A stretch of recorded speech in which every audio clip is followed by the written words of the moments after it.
Ladies and gentlemen, welcome. It's live footage of Hank. Hello, one. Hello, all. Welcome to episode 4, week 4 of our short story challenge. Small stories, big impact. This week, we're going to talk about putting the finishing touches on your story and where do we go from here? Yeah, I've had a great time this month. How about you guys? I have too. Yeah. Absolutely. I just said that to Doug in sprints that I was convinced you guys were going to drag me kicking and screaming towards the end of this challenge. But I was like, I thoroughly enjoyed every minute of that. So That's so much if I fun. can be honest. Yes. Sorry. We always want you to be honest, Doug. That's true. do you normally lie to us? No. I frequently say to my better half that I'm incapable of lying. Which she says is a lie, but then I tell her, name one time I've lied, and she can't. So, who's wrong in that case? That's called gaslighting, people.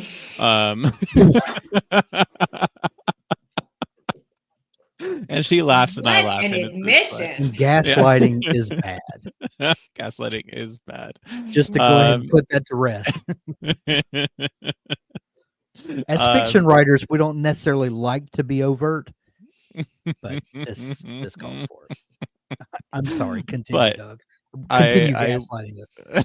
I went into this challenge a little worried, right? We've known that from the beginning. I was a little stressed about writing something so short. And so it wasn't just the stress of it, because I was having a good time. I was excited. I was learning a lot. But then I felt some imposter syndrome creeping in. I'm like, okay, I know I can write. I know I can write things that I enjoy and that people enjoy.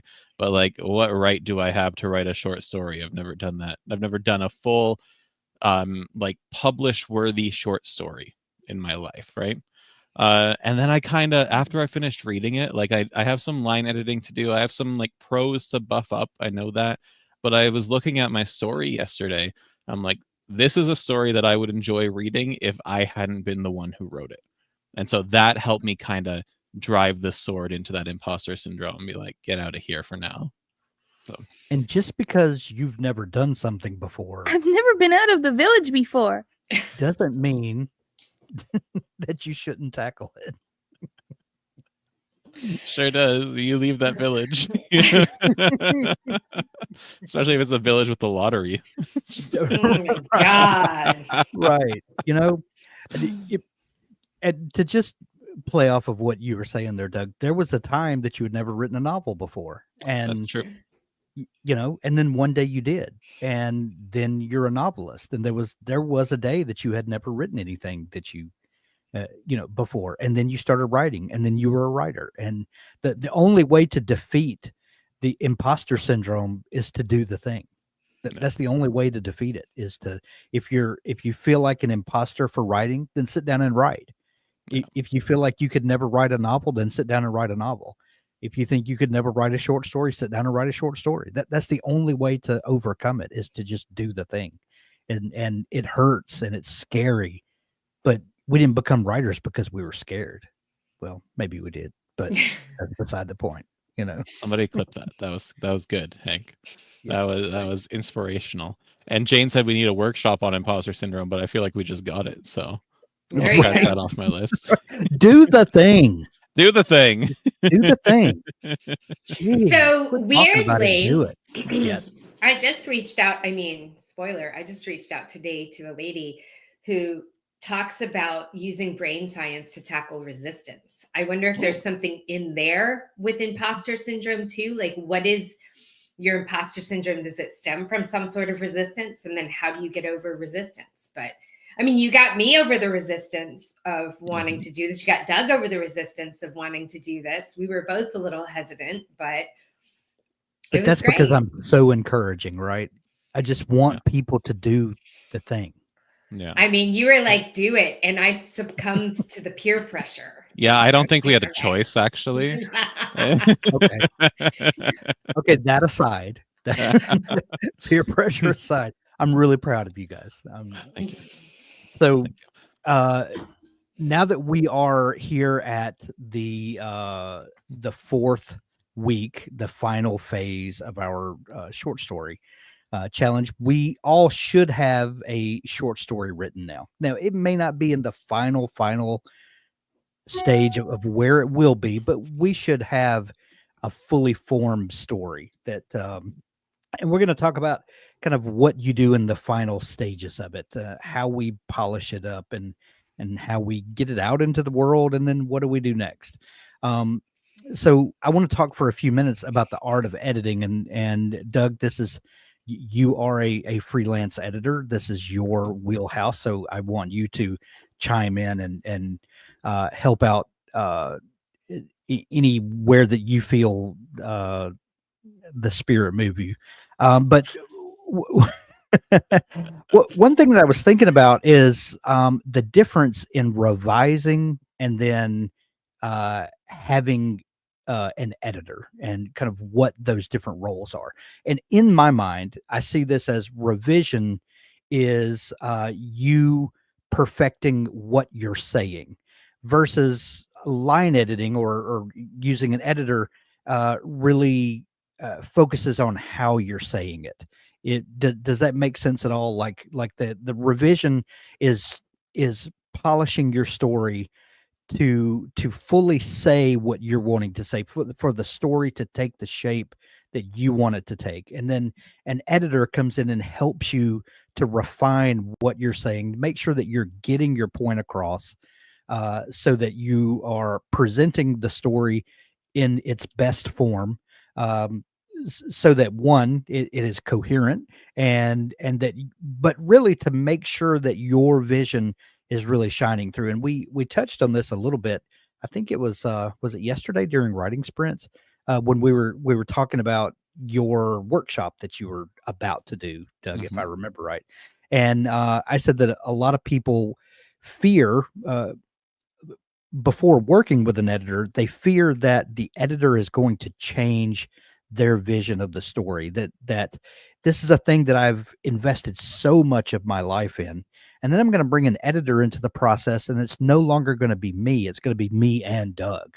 And somehow that changes the thing that I've created. And working with the editor is, I'm sure there are bad experiences. I'm sure of that. I've never had one of those bad experiences, but I'm sure that has happened to someone, that you get an overzealous editor, maybe that's too heavy-handed, and the story changes in some way. It is no longer your vision, but it's a hybrid somehow. Can you speak to that, Doug, from the other side of the desk, of how, and as an editor, when someone sends you their work, how do you approach their vision of the story? And well, I guess what I really want to know is, what is your goal? Like, someone sends you the work that they've created, and you want to help them make it better. But what is your goal? Are you looking to judge the content? Are you like how do you kind of draw the line between, this is your creation and I can make it a better presentation of your creation, if that makes sense?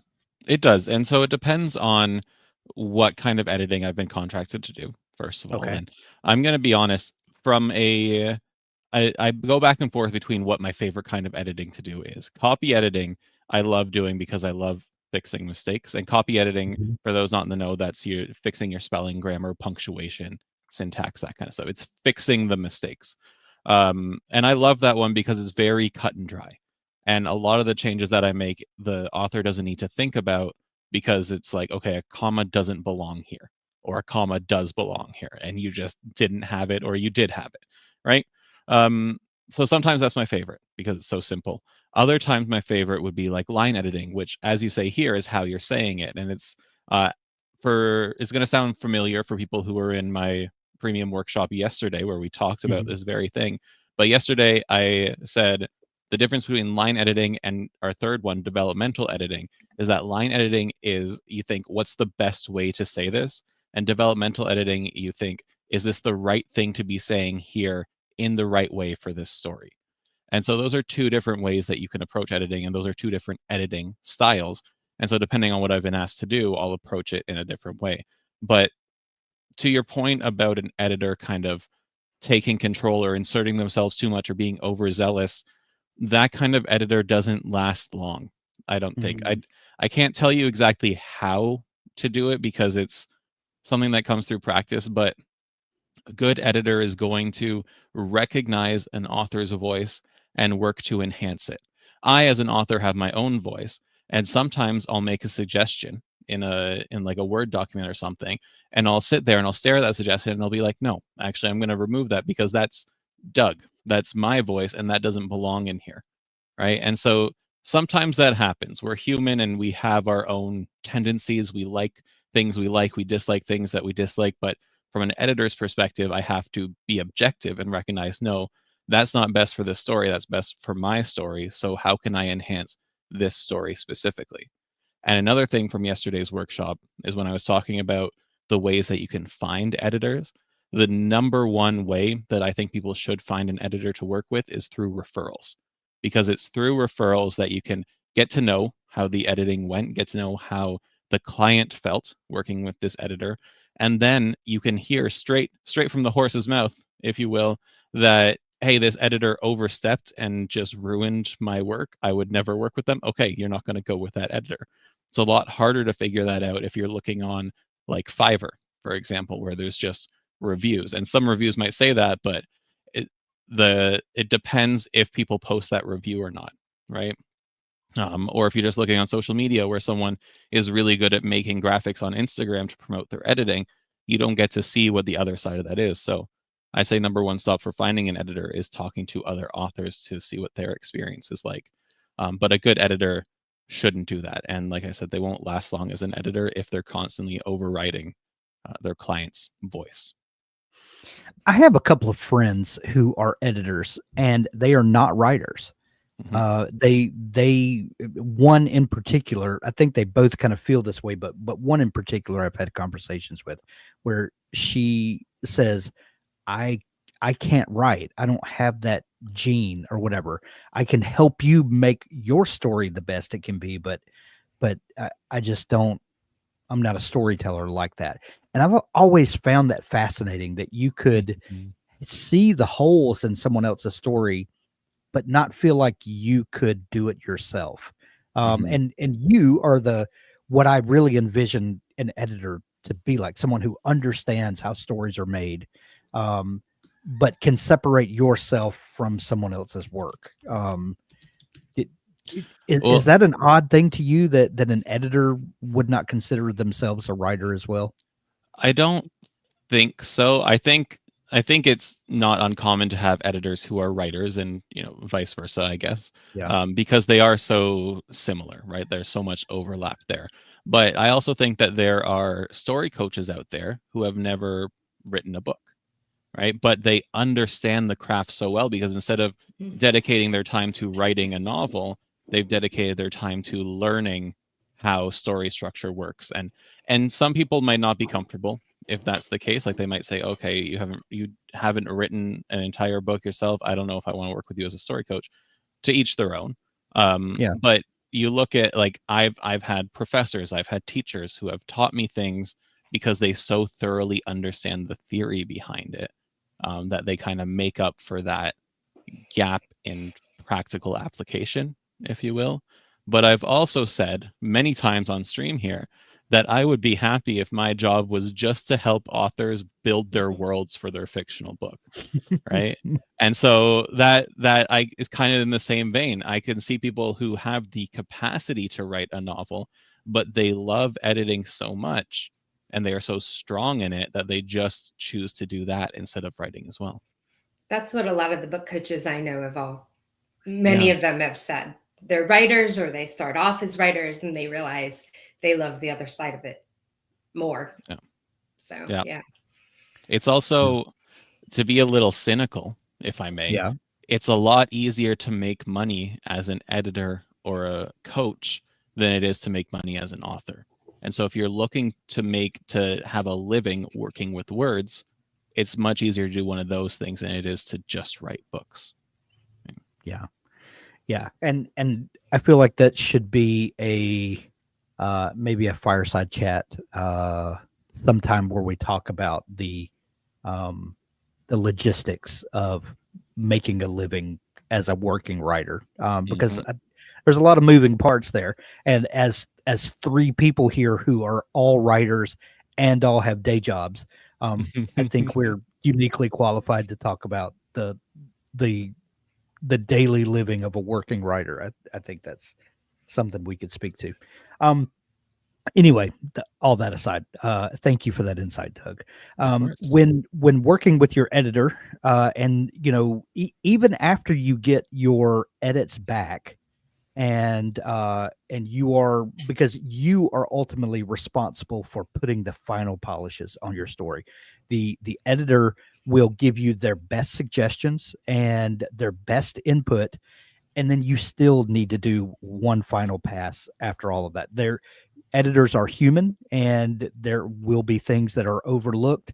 And even as writers, I heard someone say before that once you've seen a mistake, is either 3 or 5 times, I forget what it is, that your brain just switches off and will no longer see that mistake. Well, the same thing happens with editors. We can overlook things, and then some things are more subjective. There are better ways to say something, but that by no means it's the only way to say it. And depending on your particular author voice and how kind of the body of your work has sort of set expectations for what your I'm thinking specifically about like the different region that you come from, and how there are different ways of communication that are kind of colloquial. Some of that kind of factors into an author's voice. And whereas if someone is not familiar with the way you write, some things may seem a little off, and you have to filter all of that through the input that you get back from your editor. But you want to make a final pass, remove redundancy, cliches, passive voice. I would put an asterisk there beside passive voice, because I think, as Abby and I were talking about last week, if you're doing that third person omniscient narration, you can get by with a little passive voice, because sometimes that works. It all depending on the voice that you're using and the point of view. You want to sharpen your verbs, tighten sentence structure, especially in a short story where every word matters. Every sentence has to do as much work as it can to move the story forward. Watch your rhythm, read aloud to see how your story flows. Products like Dabble that have a read to me feature is always helpful. But I always find it helpful to read aloud myself, so that I can get the flow of how the words come out, how things stumble in your mouth. Those things matter. And when you actually put a voice to it, you can find little things that you just would skip over if you're just reading in your head. And then kill your darlings, but only when necessary. That little things, look for those things. Look specifically for things that you don't want to cut because they feel too precious to you. Those are the things that really warrant a second look. Do they deserve to be your darlings? Do they deserve to be precious?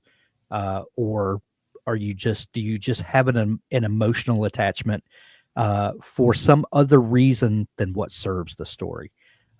Abby, you look like you're... No, I was going to say about reading out loud. Yeah. So do you know what I did once? And I thought this was great, actually. It was before I was pitching a book, and you really have to polish up like your first 50 pages in particular before you pitch an agent. So I had 3 friends who all got on Zoom with me, and they all had my first 50 pages in hand, and they took turns reading the chapters to me so I could hear where they tripped up on it, because even me reading it out loud, I know what I meant to say, so I would say it the way I meant Right. it to be. Mhm. But what about them? Are they reading it the way I intended it to be read? And so then I was furiously typing away, making notes as they were reading to me when they got to places where I could see they were tripping over words, they were doing things like that. So it was That is actually an excellent point. incredibly helpful to have someone else read it to you.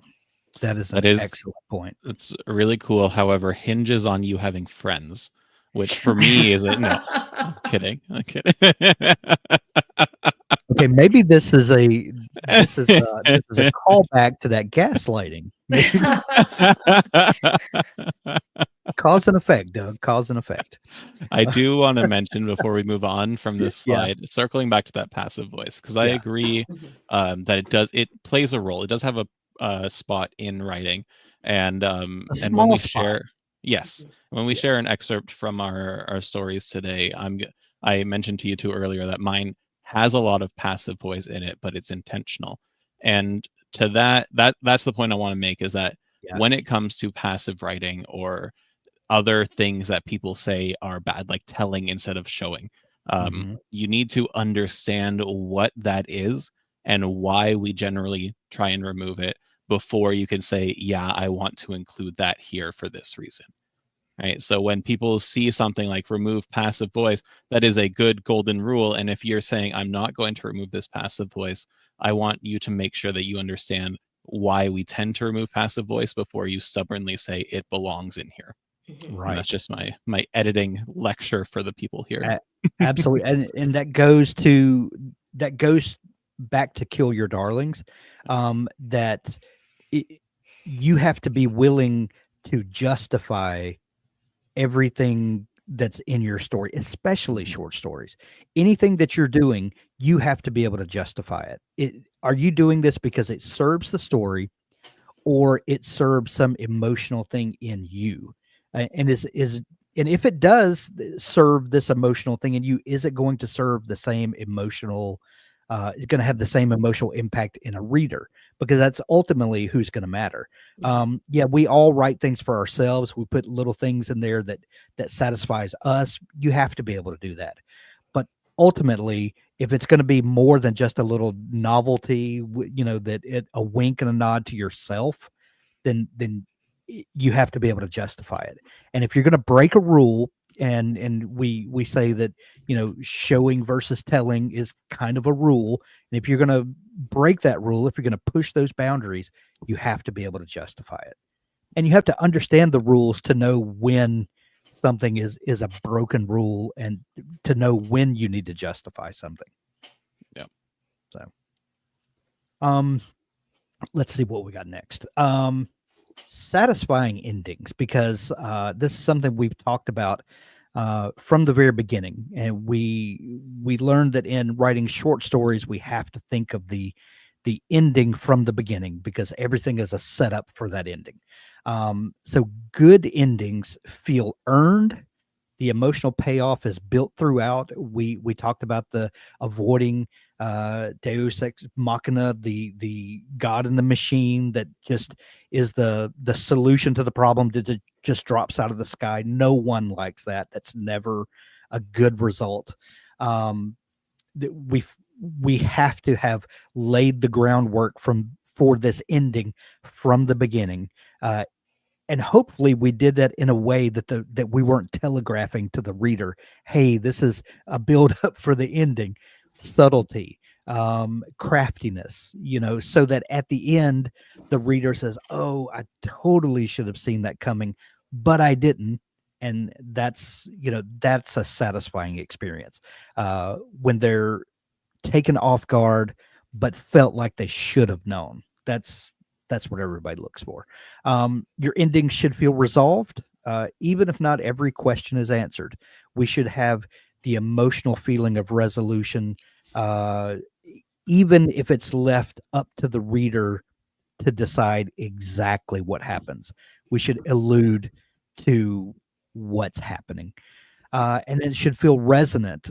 We should leave the reader thinking or feeling the story should stick with the reader for a while. That we want these characters to linger in their heads. We want these situations, these plot developments to continue to, rattle around in people's heads. Techniques for doing that: we want to echo the opening scene or image. We talked about this thinking about this from the beginning. We want that the ending to echo the opening, and it almost should feel cyclical in a lot of ways. We want to use a powerful final line, so that we really stick that landing and we leave the story reverberating in someone's head. Leave a hint of ambiguity, but not confusion. And this is what we've talked about all along. We don't necessarily have to tie everything up neatly with a bow. But as long as it's not, we don't want them scratching their heads at the end going, what did she just do there? That doesn't make any sense. But we don't want to answer all the questions, or we don't have to answer all the questions. We can leave it a little open-ended as long as we give them a feeling of resolution. Y'all have any thoughts or input into that? And was this a challenge for you guys when landing your story?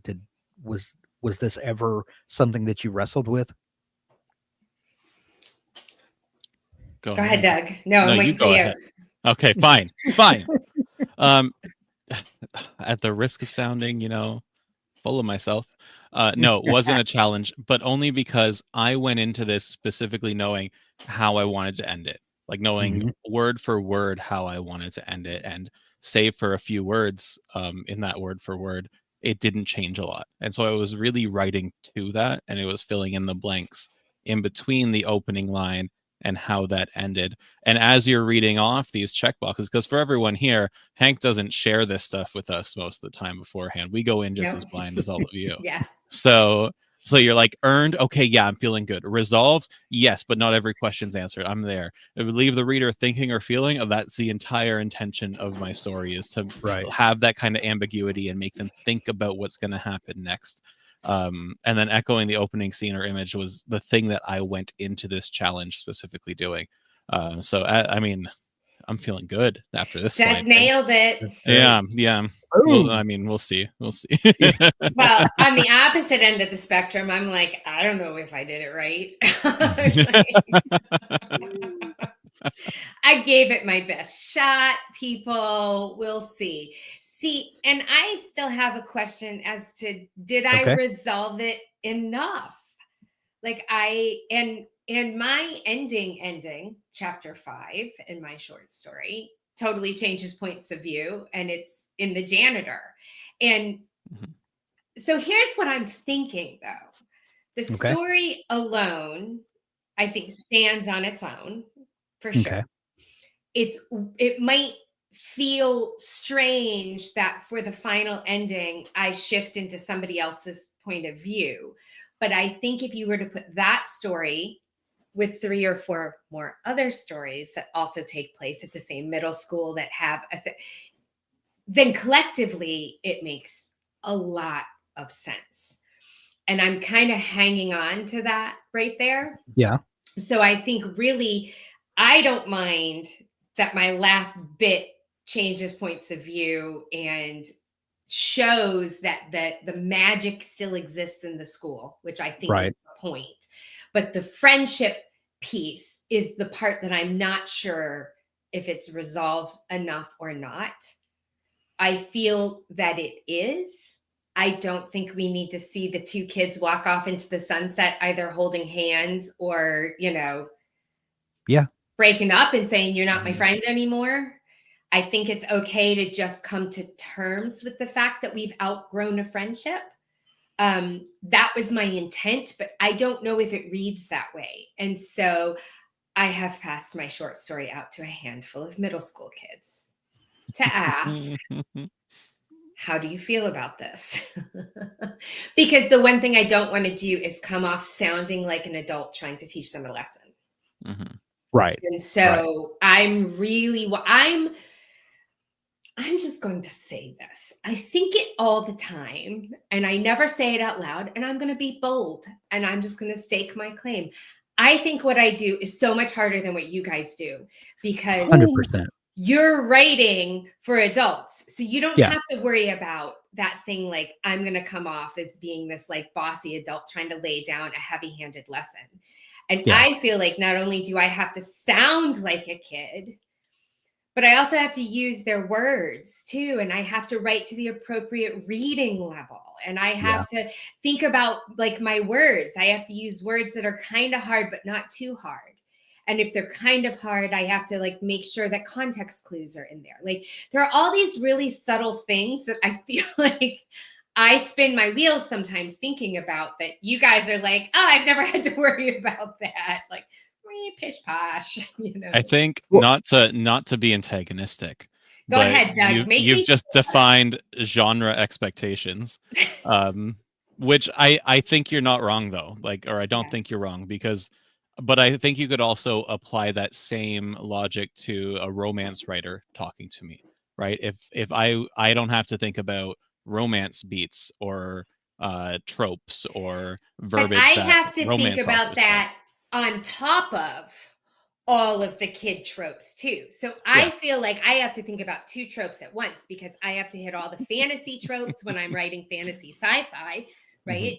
But then I have to layer in this additional piece that I feel like nobody else has to think about. Just give me that, Doug. I And this said is I why agree you're better with you. than us. I said I agree with you. I don't think I'm better. I'm just saying I think it's hard sometimes because I question if I'm good at that or not. And that's where, again, the imposter syndrome comes in. Only my imposter syndrome, in a way, is almost reversed because I'm trying to act like the kid in the room, not the writer in the room full of adults. So I'm like, I don't know. Did I camouflage myself enough? I don't know. I think that will, like, because you're doing middle grade horror at the same time, right? So you're battling with an audience that is not yourself, has a very defining characteristic that you do not share, but you're also writing in a genre that you don't normally write in. So I think if you were to write 5 more MG horror stories, you wouldn't be feeling the same way. Right. Because you'd have it down pat by then. You're just trying new things. Whereas the biggest hiccup for me for this was that it was set in the 80s. And like I had, 3 I could do 100,000 words. I could do 100,000 words so easy. Try doing it in 30,000 words. That's my challenge. I got to cut all kinds of stuff out. So. Well, the good news is that you are not the first writer to tackle this, and there are other grown adults writing in this genre.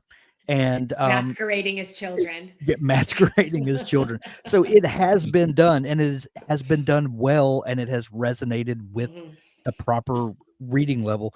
So it can be done. And, now it's just a matter of doing the work and getting better at it through doing it. And no, I don't envy your position. Don't get me wrong. I'm not dismissing the challenge of it. You're a better adult than Doug or I, either one, for because you're attempting this. And no, I think I'm crazier for attempting it sometimes. I didn't want to say that about you, but I'll let you say it about yourself. I said it. I said it. No, but I was very excited because as we were sitting on vacation this last weekend, my husband turned to me and he's like, so I've got an idea for the second short story in your horror anthology. And he totally nailed the idea too. I was like, holy cow, I love that. Awesome. So my whole family's thinking about it. Do you love it when people that are not writers tell you, hey, I've got this great idea? Does that ever bother you? Like 99 times out of 100, I just listen and nod and then dismiss it. Oh my God, I love it. My husband, on the other hand, I'm always like, shut your mouth. I'm not listening to your idea. So I'm brutally honest with him. I don't gaslight. I just say. At the risk of going on a tangent, and I'll keep it short. There have been some distinct moments in my life, like I had a car ride with my wife where we brainstormed an entire idea for a novel that is outside my genre, more, like Good Omens style, tongue-in-cheek modern fantasy. And that I'm going to write one day. And honestly, I'll probably pull her in to help me with it. But I've also had friends who have read my book and they'll be like, Doug, I had this awesome idea for a story and I wrote some notes down, and I love hearing them talk about it. Or my brother-in-law is originally from Brazil. And so English is a second language. And one day we had a 2-hour car ride together. And he's like, Doug, I had this idea for a story, but I'm really not confident because, my English isn't that great. And I said, just tell me about it. And so we spent the whole 2 hours talking about his story. And I love when non-writers talk to me about their story ideas, because they're an inch away from taking that first step. And then if they can take that first step, I'm just going to keep shoving them along until they're one of us. And they're not jaded yet. And But they're excited. I love that. What I don't love is when a non-writer comes to you and is like, I have the best idea and you need to write it. You should write it. Yeah. And I'm Yeah. always like, lay it on me. Before we move on, I do want to circle back to your struggle, Abby. And I want to highlight for the folks joining us and watching this afterwards, that you have gone and shared your story with the target audience, with middle grade readers, with the intention of getting feedback. And that, for a lot of people, is absolutely terrifying. But that is such an essential step, especially if you're writing in a new or unfamiliar space, right? Or if you're trying to get the verbiage right and get the writing as perfect as it can be, you can't do it by yourself. And like extra bonus points, you can't do it by yourself if you're writing MG or YA and you're an adult. So kudos, because that's a huge step, and I want people to really understand how important that is to the writing process.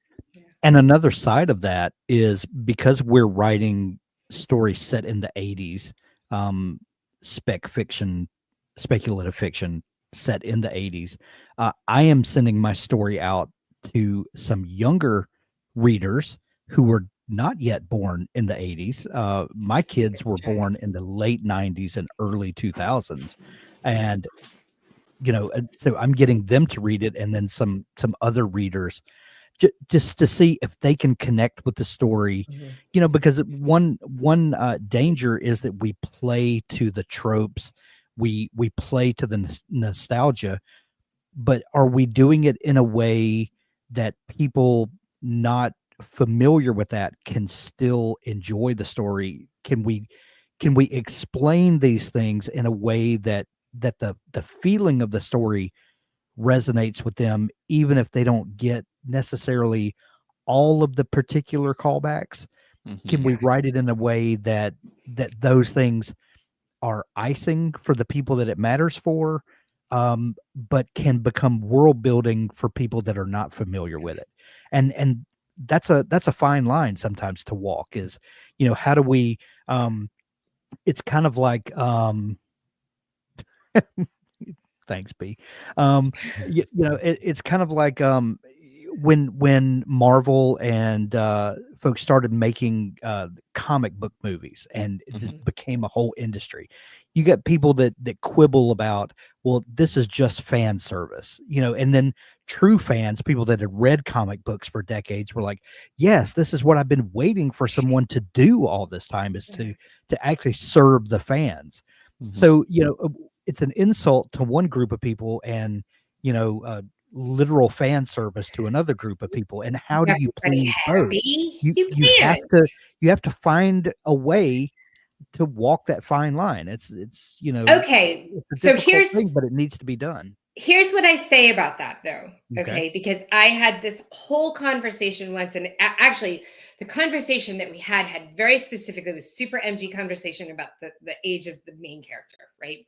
Yeah. But like ultimately, like the heart of this, I guess, issue that we were having is when you're trying to please a larger audience, if you can niche down very specifically and build characters and a story that really resonate and feel real on this niche level, you're actually going to create something that appeals to more people rather than fewer people, because you are writing something that is going to ultimately end up being, universal because there are universalities that, we as writers, kind of work with regardless of who your character is. But if you can make that character themselves feel very, very real, it appeals more broadly, which is really what we all want to do, right? Is we all want to write that story. Like, and the example that they gave, even though I know she's not that popular now, but J.K. Rowling wrote this young wizard who was like, 12 at the beginning of the series. But I think I was 30 when I first picked it up, and I loved it. I had never been a 12-year-old boy who had just discovered his wizarding powers, but yet I devoured every one of those books because she wrote a character who was so real and so himself. And and not only is it going to be super appealing to a lot of people, but it's also for the people that really, really get it. It's going to be so much more engaging for them too. Right. Yeah. It's gonna be appealing to a lot, but super engaging for like the core group as well, that it otherwise wouldn't be. Yeah. Hey, so let's talk about a detail in Doug's story that I saw it, Doug, when you shared your story, and I had a giggle because you've got this character who's like super fashion forward, right? Julian? Yep. Hank, members only jackets are not fashionable. They were super nerdy, correct? Or am I misremembering? Okay, in members only? Members only. I always felt like that was super nerdy. Well, there was a time in like 1983 and 84 that it was like super cliquish to have a members only jacket, but that faded very quickly. So like it was a thing that became not a thing. Because I remember people wearing them ironically. Okay, that was more like late 80s. Okay. It's like, you found your older brother's, jacket out of the closet and you wore it ironically.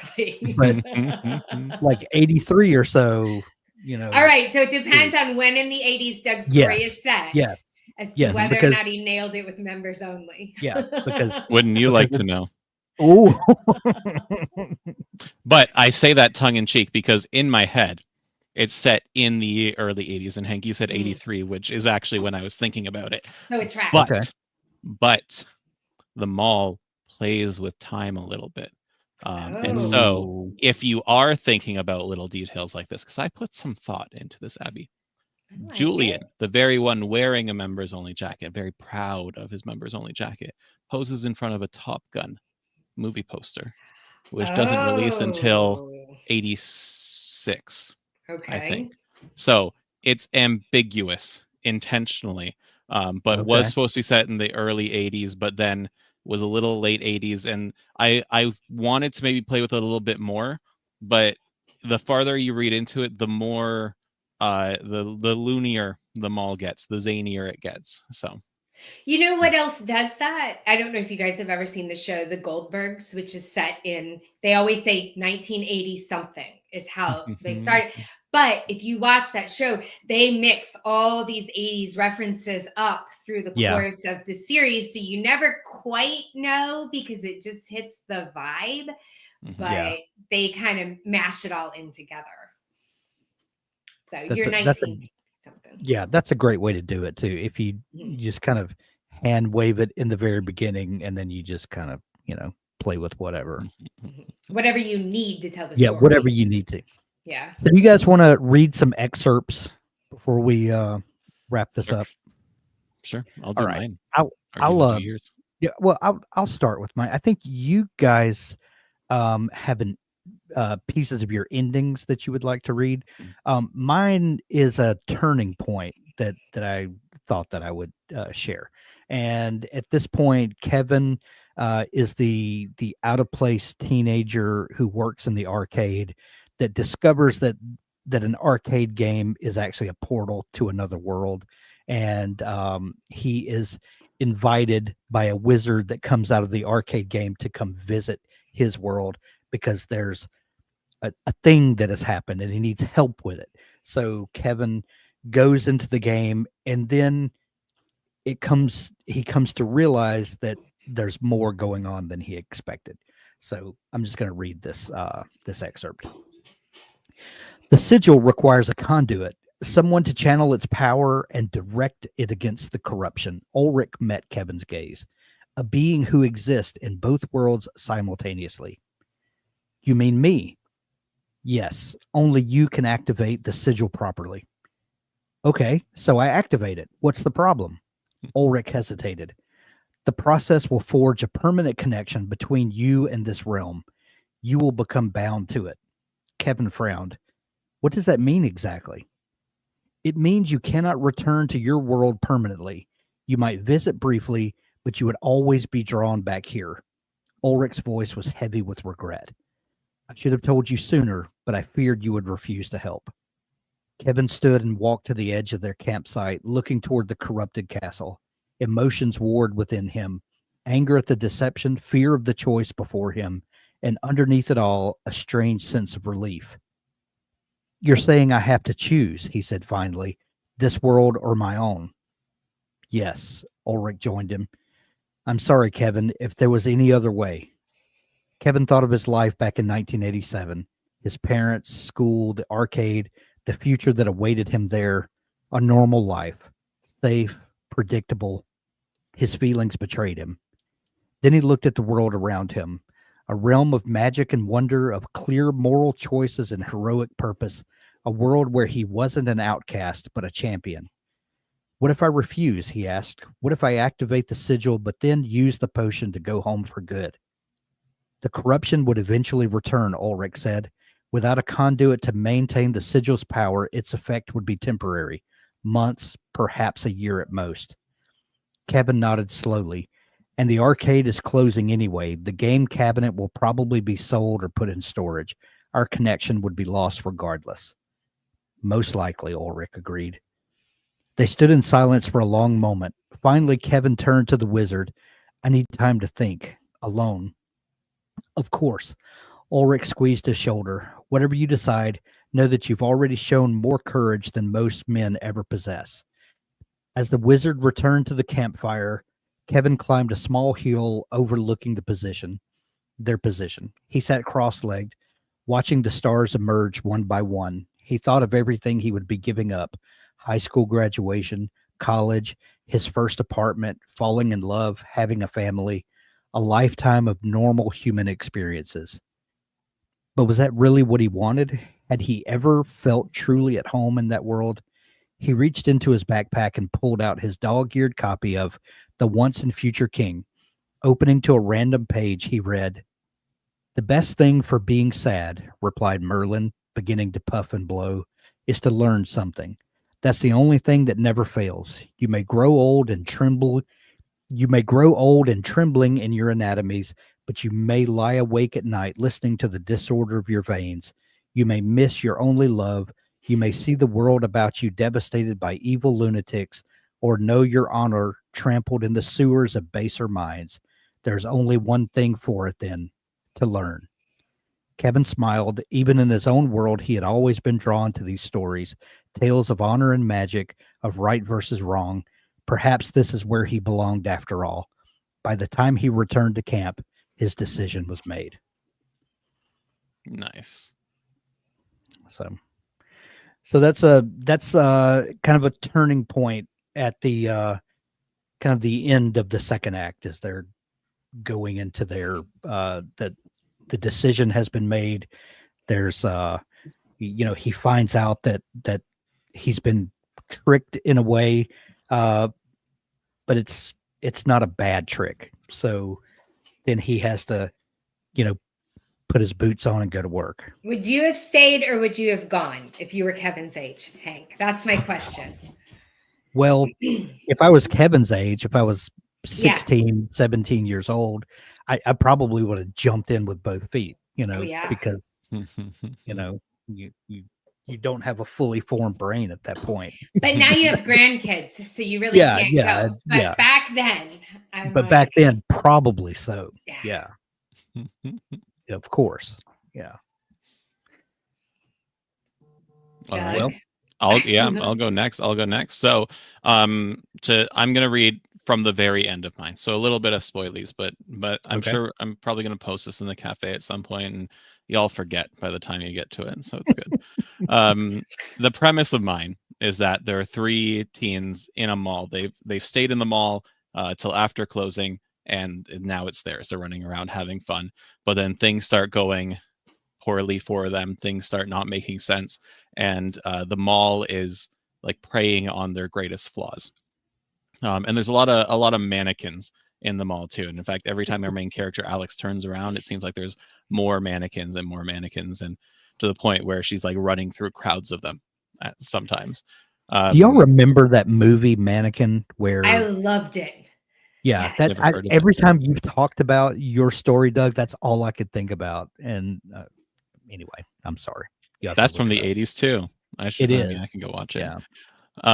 So before I'm going to share my screen so people can see it because it's just a small excerpt. But before I do that, I want to read the opening line just so people know what's going on. And it's a dialogue saying, "Thank you for shopping. The Eaton Galleria is now closed. If you have not, please make your way to the entrance." So that's the opening line. Okay. And then if I can share, where's my Dabble? There it is. Okay, I think we can see it. Yeah. Yeah. "I'm sorry," Alex said. She hoped her friends could hear her. She hoped they could forgive her. But even as she begged for their forgiveness, her mouth felt strange. "I'm so sorry." Alex tried to move, but her joints wouldn't bend. Her skin stiffened all over her body. She tried so hard to scream, but her lips were sealed shut. The monitor turned off, plunging Alex into a darkness so deep she wasn't sure if her eyes were open or not. And then it was bright again. Too bright for Alex. So bright she needed to close her eyes, but she couldn't. She couldn't blink. She couldn't move. She couldn't even breathe. Hands slid under her arms and lifted her gently, carrying her through the mall. She caught the glimpse of some kind of uniform, of the Eaton Galleria logo above the breast pocket.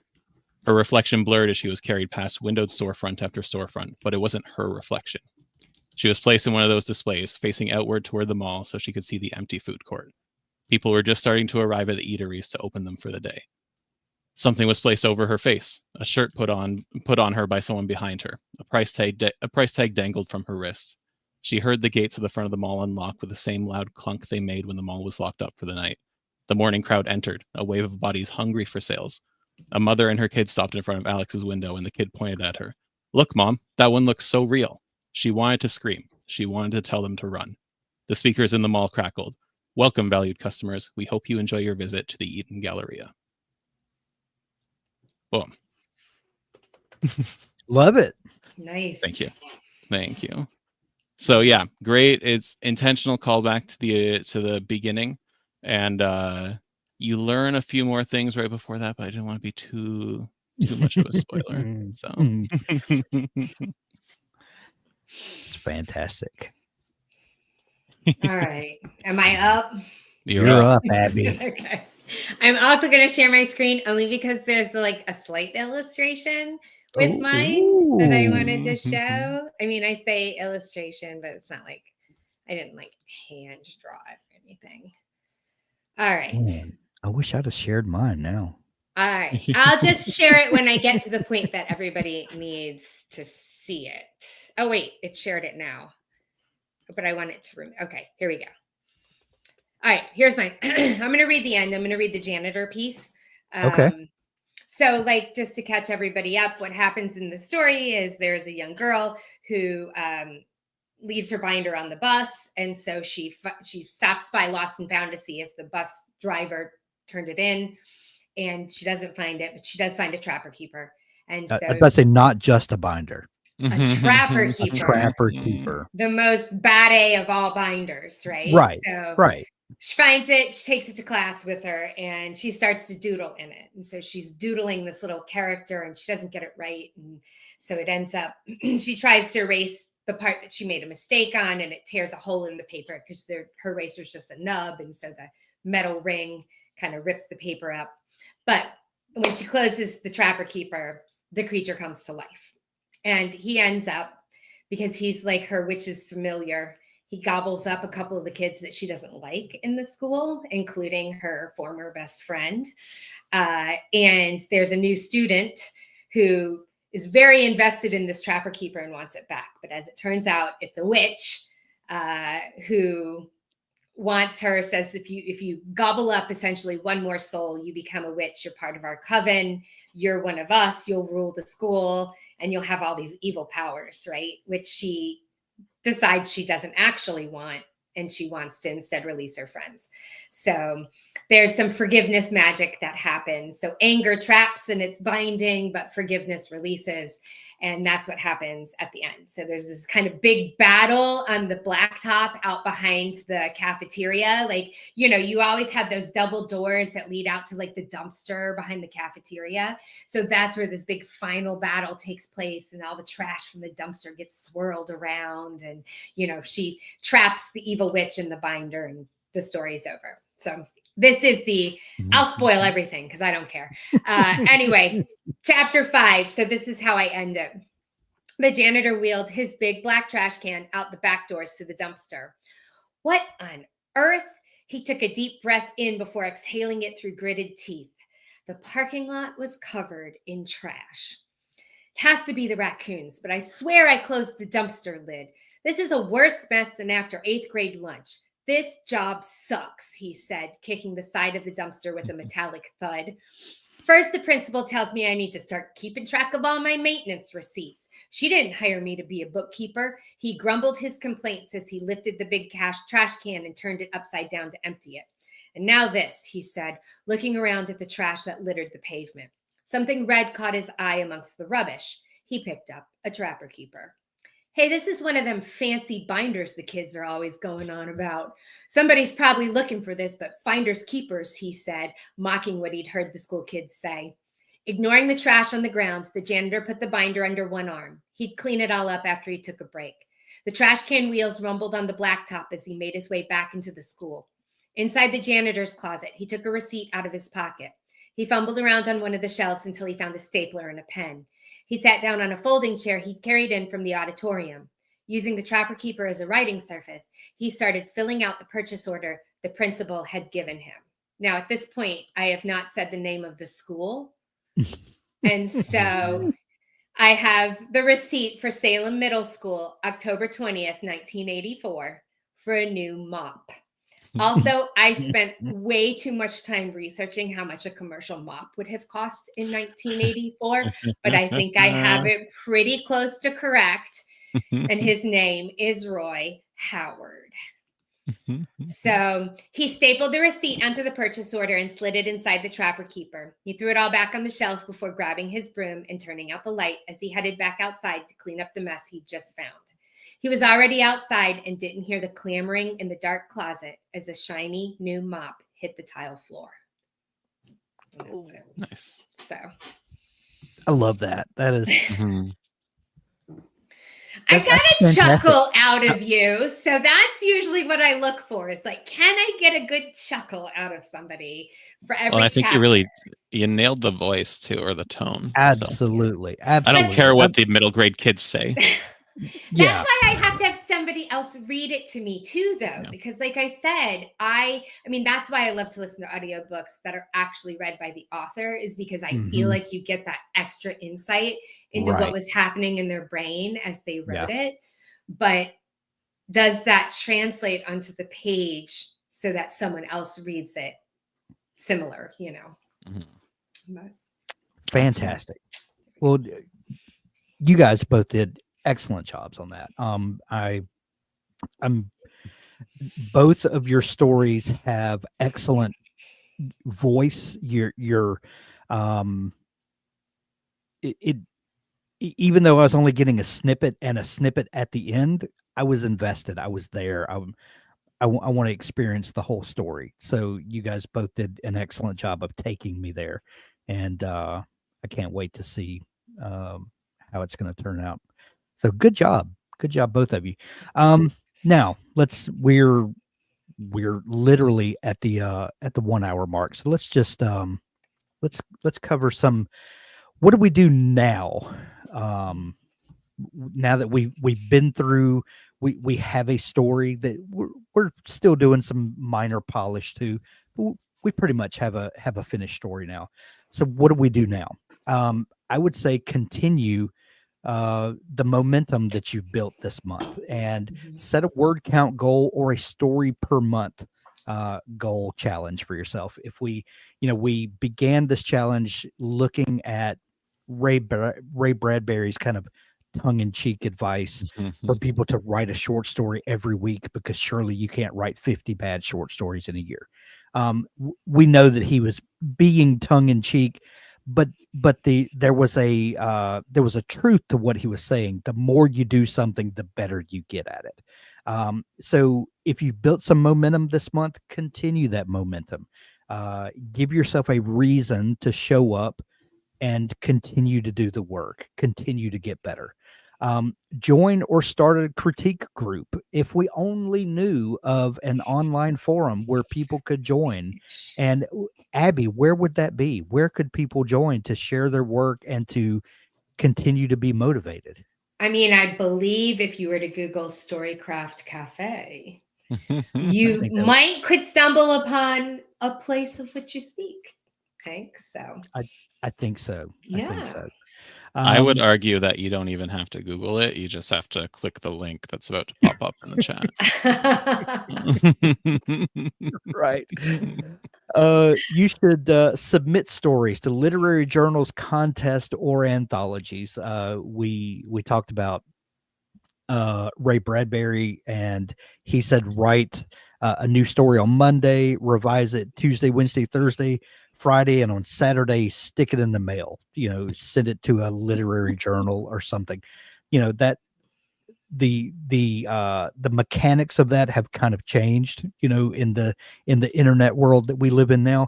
But the reality is there are still places that you can submit stories to for publication. And Abby, I know that you have posted some at the Mhm. Storycraft Cafe. I've got a list of some online journals and places that publish those. I'll add those to the Storycraft Cafe as well. Maybe we should start a running thread there of places that are open for short story submission. Yeah, absolutely. If that's okay with you, we can start putting that together. And if other people have things that they want to add to that list, we'll get a running list going, and we'll just try to make it the go-to place for when you're looking to submit stories. Robert Heinlein, in his rules for writing, I think it was called Heinlein's rules. He said that you must write, you must finish what you start, and you must send things out for publication. And there's a couple of others in there, but those are important. You got to write, you got to finish what you start, and you've got to submit it. You've got to get it off your desk and put it out into the world. And you've got to keep doing that until things start to work. And then I thought of this specifically because of what you were talking about, Abby. Consider creating a themed collection of short stories. There are anthologies where people, designate a theme and everyone writes a story toward that theme. I participated in plenty of those, but you had a great idea. And I got to thinking about that you were thinking about this story that you just wrote Mhm. and combining it with a couple of others to create a collection, an anthology of your own. And talk just real quick about your ideas toward it, because I thought it was a fantastic idea. Yeah, so I actually thoroughly enjoyed writing this, middle grade horror short story. And I thought, what a shame that it would just be the only one that I have in my collection. And when I decided to set it in Salem Middle School, it sort of occurred to me like, oh, well, wait a minute. When did the Salem witch trials end? And I was like, oh, they ended in 1693. So they started in 1692 and ended in 1693. And I thought, well, technically, if I changed a couple of my references, I could still keep the Trapper Keeper. I could set the story in 1993, 300 years after the Salem witch trials. And all this weird stuff starts happening at the school. And so that kind of sparked, that could be my connective tissue that puts it all together. Not that they're all just fantasy, or not just that they're all horror, but they're all horror that take place the same school year at the same school. All the weird things that are happening because it was 300 years after the Salem witch trials. And so that thought kind of, I don't know, it kind of like the way it sat with me. So I think I might write 3 or 4 more and put them together. So I think you should. If it's just 2 more, you could have the Salem triptych, and that's right. that would be a lot of fun. Yeah. But as LeVar would say, but you don't have to take my word for it. I love him. Well, guys, this wraps up our 4th installment of our short story challenge. We hope that you out there watching have gotten something from this while watching us struggle through all of the phases of writing short stories. And we're going to continue to talk about what we do with these stories, and expect to see a collection of stories from the Dabblers pretty soon. We got some things that we're thinking about and talking about, but we hope that you have learned something here as well. And I hope that you guys will post some excerpts from your stories over in the Storycraft Cafe, and let's see what you've been working on. And thank you all for joining us. We really appreciate it. Thanks, everybody. Bye. Bye.